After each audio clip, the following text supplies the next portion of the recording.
విద్యాసాగర్ గారు రెస్పాండ్ అవ్వండి sir. Good afternoon నీకు వెంకటరెడ్డి గారికి అండి. గుడ్ ఆఫ్టర్నూన్ విద్యాసాగర్ గారు.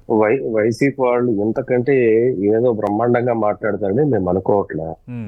శ్వేతపత్రం అంటే కనీసం దానికి అర్థం తెలియని వాళ్ళు కూడా మాట్లాడితే శ్వేతపత్రాల మీద మేమేం చేయలేము. శ్వేతపత్రం అంటే ఏంటో ఒకసారి గుర్తు తెచ్చుకొని, శ్వేతపత్రంలో ఏముంటాయి గుర్తు తెచ్చుకొని, మేము ఇచ్చినటువంటి అంశాల మీద మీరు వివరణ ఇవ్వాలి కానీ ఎదురుదాడి చేయటం. వీళ్ళు చెప్పిన అంశాలు ఏవి కూడా గీతంది కానీ, నా గంటా శ్రీనివాసుడు కానీ, అయ్యన్న పాత్రుడు కానీ, ఇలాంటి కొలసు పార్థార్థ విషయం కానీ, గుమ్మనూరు జయరాం విషయంలో కానీ మీరు ఒకసారి గూడెమి చేసుకొని చెప్పండి. గీతం యూనివర్సిటీని రాజకీయ కక్షల్లో బాగా 24 ఎకరాల్లో మీరు కూల్చేశారా, లేకపోతే ఆక్రమణ చెప్పి డిసైడ్ ఏమన్నా 2019 నుంచి 2024 వరకు ఏమైనా మీరు ఆథరైజ్ చేశారా? కోర్టుకి వెళ్తే చివాట్లు పెట్టాను. నెంబర్ 1. నెంబర్ 2, గంటా శ్రీనివాసరావు గారు అయ్యన్న పాత్ర కూడా మాటకు వస్తే తీసుకొస్తున్నారు. మరి వైసీపీ వాళ్ళు 2019 నుంచి 2024 వరకు గాడిదలు కాశారా వాళ్ళ మీద యాక్షన్ తీసుకోకుండా? నిజమై ఉంటే లేదు, కొలుసు పాలసారిది ఆయన 130 కోట్ల స్కామ్ అంట. మరి వాళ్ళ పార్టీలో ఉన్నప్పుడు గాడిదలు కాచారా వాళ్ళు ఏమైనా యాక్షన్ తీసుకోకుండా? లేకపోతే గుమ్మనూరు సగం తెలిసిన ఇన్ఫర్మేషన్ మీ పట్టాభి అనేటటువంటి మీ అధికార ప్రతినిధి అంతకుముందు ఒళ్ళు బలిసి ముఖ్యమంత్రి గారిని బోషిడికే అని తిట్టినటువంటి మీ అధికార ప్రతినిధి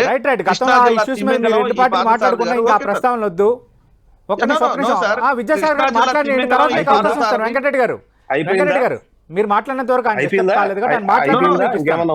తెలియదు సార్, ఆయనకు సబ్జెక్ట్ తెలియకుండా మాట్లాడుతున్నారు.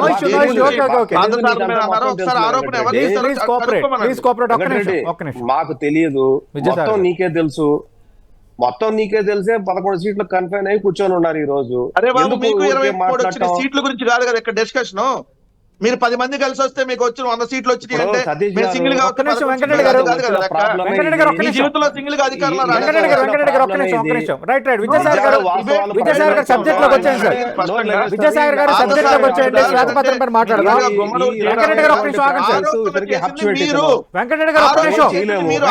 దయచేసి ఒక్క నిమిషం మీరు అందరినీ మాట్లాడాలి. దయచేసి ఒక్క నిమిషం ఆగండి విద్యాసాగర్. దాని మీద మాట్లాడమండి సార్. రైట్ అండి, దాని మీద మాట్లాడుతున్నారు విద్యాసాగర్ గారు.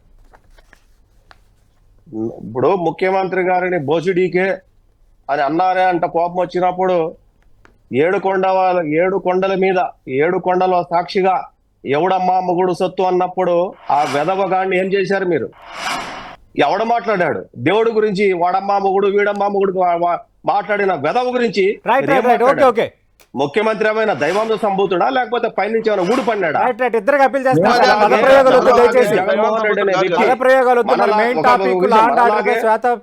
కాదండి, అదే మాట్లాడుతున్నాం. ఎందుకంటే వీళ్ళకు బుద్ధి లేని మాటని మాట్లాడతారు ప్రతిసారి కూడా. జగన్మోహన్ రెడ్డి కూడా రక్త మాంసాలు ఉన్నటువంటి వ్యక్తి మాత్రమే. ఇలాంటి వాళ్ళని పిలిపిస్తే నేను మాట చెప్తాను, ఇలాంటి వాళ్ళు తప్ప లాభం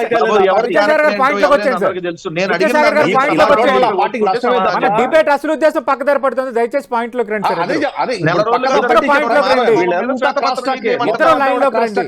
వీళ్ళంతా కూడా విద్యాసాగర్ గారు మాట్లాడండి. జగన్మోహన్ రెడ్డి అనే వ్యక్తి రక్త మాంసాలు ఉన్నటువంటి మనలాంటి వ్యక్తే తప్ప దైవాంశ సంతృప్తుడు కాదు, పైనుంచి ఊడిపడిన వ్యక్తి అంతకంటే కాదు. దేవుడి దగ్గరికి వెళ్ళి దేవుడిని దూషించినటువంటి, దేవుడు ఆస్తుల గురించి రక్షించినటువంటి, దేవుడు తల తీస్తే ఆంజనేయుడు చేయి తీసేస్తే మాట్లాడేటటువంటి దైవాంశ దైవాన్ని దూషించినటువంటి వీళ్ళు ఈ రోజు ఏదో మాట్లాడుతున్నారు. బోసిడికే అన్నాడంట మా పట్టాభి. మనిషిని అనింది, దేవుణ్ణి కాదు. మీరు దేవుణ్ణి కూడా దూషించారు, దూషించారు. లేకుండా ఆ రోజు సమర్థించి నోరు మూసుకుని ఉన్నటువంటి మీ పార్టీలో ఉన్నటువంటి పెద్దలు సతీష్ గారు వెంకటరెడ్డి గారు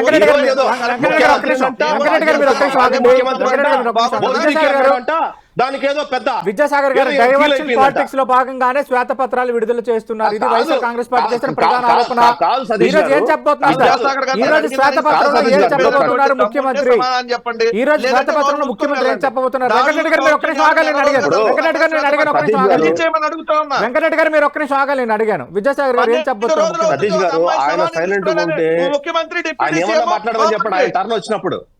వెంకటరెడ్డి గారు ఆయన ఏమన్నా మాట్లాడమని చెప్పండి ఆయన టర్న్ వచ్చినప్పుడు. సార్ 12 రోజులు ఒక అమ్మాయి శవాన్ని తీసుకురాలేకపోయారు, ఒక బాలిక శవాన్ని తీసుకురాలేకపోయారు. నడి రోడ్డు మీద పట్టపగలు హత్యలు చేస్తా ఉన్నారు.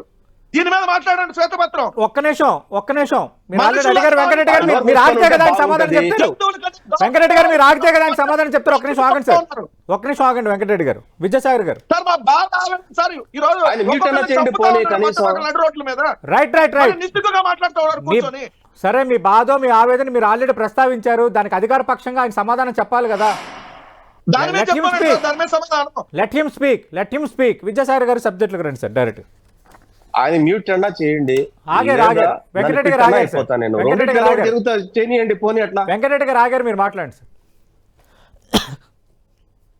లా అండ్ ఆర్డర్ గురించి వైసీపీ వాళ్ళు ఈ రోజు ఏదో ఒక అమ్మాయి గురించో లేకపోతే నడి రోడ్డు మీద హత్యలు చేసుకున్న రౌడీ షీటర్లు హత్య చేసుకుంటేనో ఈయనకు తెగ బాధ అయిపోతుంది. ఈరోజు ముఖ్యమంత్రితో కలిసి ఉన్న ఫోటోలు బహిరంగంగా ఆల్రెడీ ఎవరు జగన్మోహన్ రెడ్డి గారితో ఉన్న ఫోటోలు బహిరంగంగా, పుష్పగుచ్చాలు ఇచ్చుకున్న కౌలింతలు ఉన్నటువంటి ఫోటోలు, ఆ పుష్పగుచ్చి వెళ్ళిన వ్యక్తితోటి చనిపోయిన వ్యక్తి కౌలింత ఫోటోలు మొత్తం సోషల్ మీడియాలో తిరుగుతున్నాయి.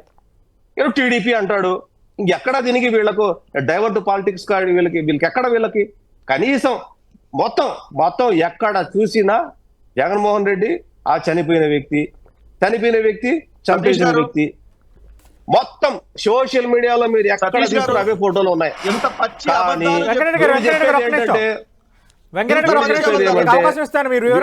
చెప్పేది ఏమంటే ఎంతసేపు అయినా బాలిక శవం దొరకలేదు, అక్కడ చంపేసింది, క్రైమ్ లో ఇన్వాల్వ్ అయింది మైనర్లు.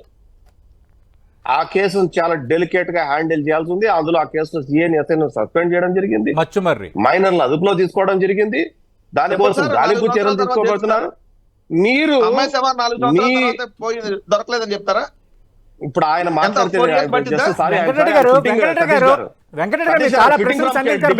కదా సార్. వెంకటరెడ్డి గారు ఒక్క నిమిషం. కాదు సతీష్ గారు, ఒకప్పుడు వైఎస్ఆర్ కాంగ్రెస్ పార్టీలో ఉన్నారు, సంవత్సరంన్నర క్రితం తెలుగుదేశం పార్టీలో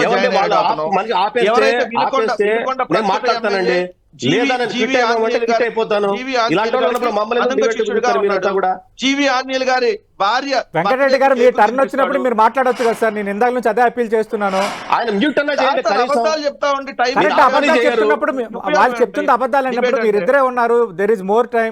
ఖచ్చితంగా మీరు వివరణ ఇవ్వడానికే కదా మీ ఇద్దరు పెట్టింది. ఎందుకు మీ రెండు పార్టీలే కదా ఇప్పుడు కీలకంగా ఆంధ్రప్రదేశ్ లో ఉన్నవి. మాట్లాడుతున్నారు మధ్యమర ఘటన మీద వివరణ ఇచ్చారు.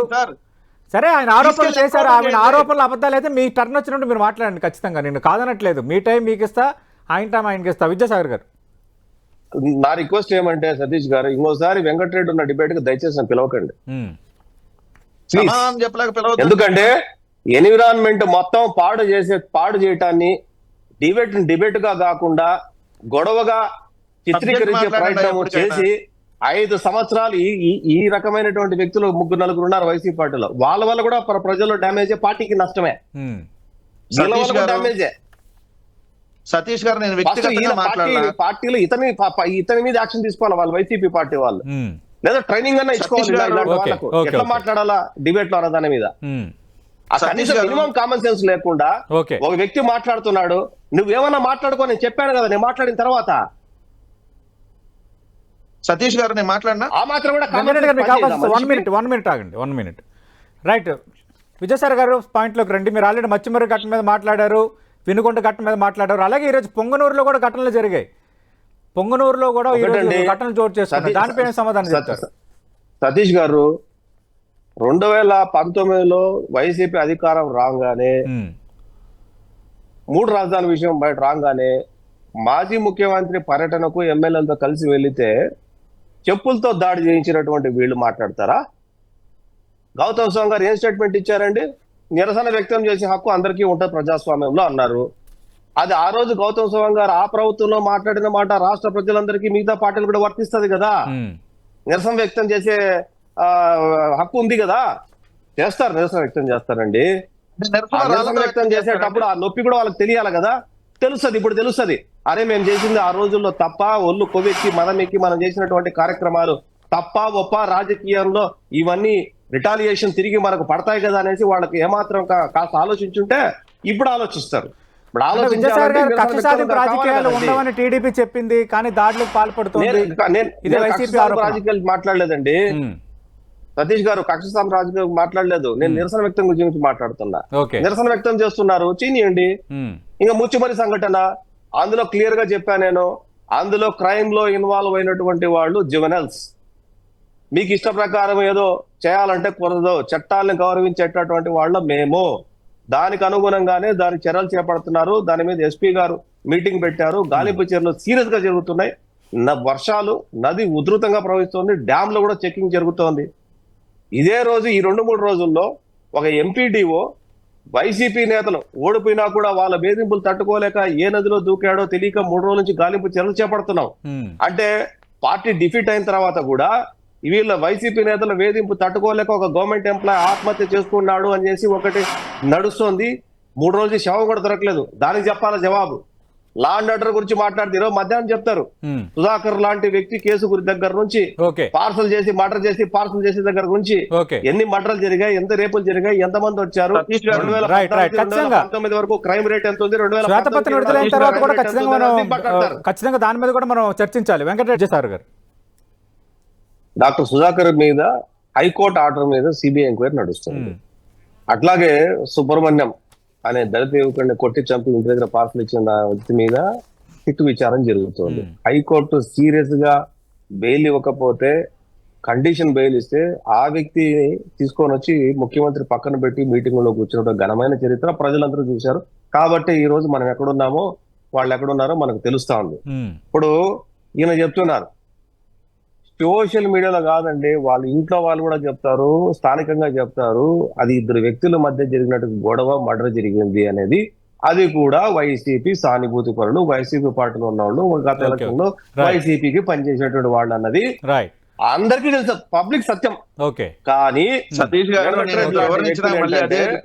వెంకటరెడ్డి లాంటి వ్యక్తులైతే నిరసన వ్యక్తం చేయడానికి మర్డర్ కి గొడ్డలకి తేడా తెలియకుండా మాట్లాడే వ్యక్తులు డిబేట్ వచ్చి కూర్చుంటారని చెప్పేసి ఆశ్చర్యంగా ఉంది. నిరసన వ్యక్తం చేయడానికి మీరు ఇద్దరు ఆశ్చర్యానికి గురి చేసే రోజు వస్తుంది కదా, అప్పుడు దాకా టైం అయిపోయింది సార్. మధ్యలో ఎవరు ఇప్పుడు మీరు సైలెంట్ గా ఉంటే మీకే మంచిది. Please sir, conclude sir. ఎందుకంటే చిత్ర విచిత్రంగా మాట్లాడి, చండాలంగా మాట్లాడి ప్రజలు ఇంకా అలసైపోవడం కంటే కూడా ఏది మాట్లాడాలా, ఏది మాట్లాడితే బాగుంటది, ఏది మాట్లాడితే నిజాయితీగా ఉంటారు, ప్రజలు ఏది స్వీకరిస్తారని ఇప్పటికైనా తెలుసుకుంటే బాగుంటది. వెంకటరెడ్డి, నేను మీ జీవితంలో నిజాయితీ గురించి మాట్లాడితే నిజాయితీ సిగ్గుపడుతుంది సార్. తెలుగుదేశం ఇప్పుడు నిజాయితీ సిగ్గు సతీష్ గారు, ఈ వ్యక్తిని దయచేసి అన్ని టీవీ ఛానల్ బ్యాన్ చేయాలా. చంద్రబాబు నాయుడు పరమ అసహ్యంగా, పరమ నీచంగా,